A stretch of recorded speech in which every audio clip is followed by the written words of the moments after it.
Hello students, let's see this question. The question says 6 into 10 to the power minus 3 mole K2Cr2O7 reacts completely with 9 into 10 to the power minus 3 mole Xn positive to give XO3 negative and Cr3 positive. The value of N is, N की क्या value होगी, ठीक है। सो अब यहाँ से एक चीज देखिए कि आपका ये जो पोटेशियम डाइक्रोमेट है, इसमें जो डाइक्रोमेट अनायन है ये किस में कन्वर्ट हो रहा है, क्रोमियम 3 पॉजिटिव में हो रहा है, यानी कि ये रिएक्शन एसिडिक मीडियम में हो रही है। सो यहाँ से क्या लिख सकते हैं, Cr2O7 2 नेगेटिव, ठीक है। पोटेशियम हटा दिए जाएंगे तो 2 नेगेटिव आ जाएगा ना। ये किस में कन्वर्ट हो रहा है, क्रोमियम 3 पॉजिटिव में। सो क्रोमियम एटम्स को बैलेंस करो तो यहाँ 2 लगा दोगे। अब ऑक्सीजन को बैलेंस करोगे कि सिंस रिएक्शन एसिडिक मीडियम में हो रही है तो यहाँ पर क्या हो जाएगा आपका 7H2 हो जाएगा, ठीक है। ऑक्सीजन हाइड्रोजन को बैलेंस करोगे तो यहाँ 14H प्लस लगा दोगे और चार्ज को बैलेंस करोगे तो यहाँ पर क्या लगाओगे, 6 इलेक्ट्रॉन्स लगाओगे। राइट, तो ये कौन सी रिएक्शन हो रही है, रिडक्शन रिएक्शन। सिमिलरली यहाँ पर क्या देखोगे, अगर ये रिडक्शन रिएक्शन है तो दूसरी रिएक्शन क्या होगी, ऑक्सीडेशन रिएक्शन होगी, यानी कि X N पॉजिटिव किस में कन्वर्ट होगा, XO3 नेगेटिव में, ठीक है। X के एक एक एटम है दोनों साइड में। अब ऑक्सीजन को बैलेंस करने के लिए आप यहाँ क्या लगाओगे, 3H2O लगाओगे और हाइड्रोजन को बैलेंस करने के लिए यहाँ लगाओगे 6H प्लस लगाओगे, ठीक है। अब देखो अगर मैं बोलूं कि इलेक्ट्रॉन्स क्या होंगे, लॉस्ट होंगे, तो मैं ये नेगेटिव का साइन लगा दूं, ठीक है। मतलब इलेक्ट्रॉन्स को बैलेंस करना है मेरे को, इलेक्ट्रॉन्स को यहाँ पर क्या करना है, बैलेंस करना है। सो मान लीजिए मेरे पास कितने इलेक्ट्रॉन्स लूज होंगे।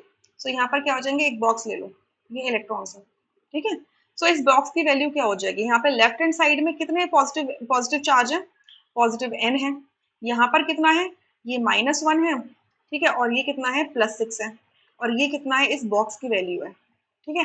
सिंस इलेक्ट्रॉन है तो इसका जो इसकी जो वैल्यू आएगी वो नेगेटिव आएगी, ठीक है, नेगेटिव आएगी। तो इस बॉक्स की वैल्यू क्या हो जाएगी, इस बॉक्स की वैल्यू क्या हो जाएगी, यहाँ पे जो इलेक्ट्रॉन्स है इनकी वैल्यू क्या हो जाएगी, 5 - n, राइट। सो यहाँ पर बॉक्स में मैं क्या लिख दूंगी, 5 - n, ठीक है। तो इसको हटा दो यहाँ से, ये सिर्फ समझाने के लिए था।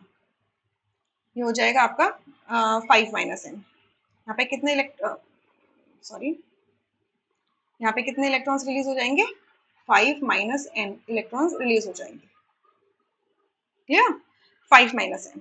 अब देखो ये चीज हम दूसरे तरीके से भी समझा सकते हैं कि अगर ये हम x का एक ऑक्सीडेशन स्टेट मान लें, राइट, x का कुछ ऑक्सीडेशन स्टेट मान लें, तो उसके अकॉर्डिंग भी हम समझा सकते हैं। सो इसको छोड़ो, अभी इस तरीके से कर लेते हैं, क्लियर। तो अब यहाँ से नंबर ऑफ मोल्स का रेशो क्या है, number of moles of K2Cr2O7, ये कितने दिए हैं, 6 × 10⁻³ and number of moles of Xn positive इसके दिए 9 × 10⁻³ सो इनके मोल्स का रेशो क्या है, n of K2Cr2O7 divided by n Xn positive, ये हो जाएगा 6 × 10⁻³ अपॉन 9 × 10⁻³ तो सॉल्व करके आ जाएगा 2/3, यानी कि आपके 2 मोल आपके किसके होने चाहिए, पोटेशियम डाइक्रोमेट के, एंड 3 मोल किसके होने चाहिए, आपके Xn पॉजिटिव के। सो आप क्या देखोगे कि अगर आपने 1 मोल लिया है डाइक्रोमेट अनायन तो कितने इलेक्ट्रॉन्स रिलीज हो रहे हैं, 6, ठीक है। तो अगर 2 मोल ले लोगे तो कितने हो जाएंगे, 2 × 6, इतने इलेक्ट्रॉन्स रिलीज हो जाएंगे, विच इज इक्वल्स टू, दोनों साइड में नंबर ऑफ इलेक्ट्रॉन सेम होने चाहिए ना। सो अगर मैंने इसके अगर 1 मोल लिया Xn पॉजिटिव का, तो उस केस में आपके n 5 - n इलेक्ट्रॉन्स रिलीज हो रहे हैं। और अगर 3 मोल ले लिए तो कितने हो जाएंगे, 3 5 - n, क्लियर, 3 5 - n।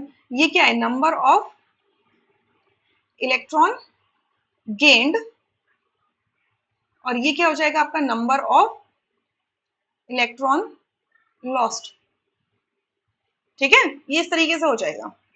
सो अगर मैं इसको सॉल्व करूं तो ये क्या हो जाएगा, 2 × 6 divided by 3 is equals to 5 - n। ये सॉल्व करके आ जाएगा आपका कितना, it is equals to 4। So n की वैल्यू क्या आ जाएगी, 5 - 4 दैट इज 1, n की वैल्यू कितनी आ जाएगी, 1। सो आपका यहाँ से फर्स्ट ऑप्शन करेक्ट है, rest options are going to be incorrect. I hope you understood this question really very well, thank you.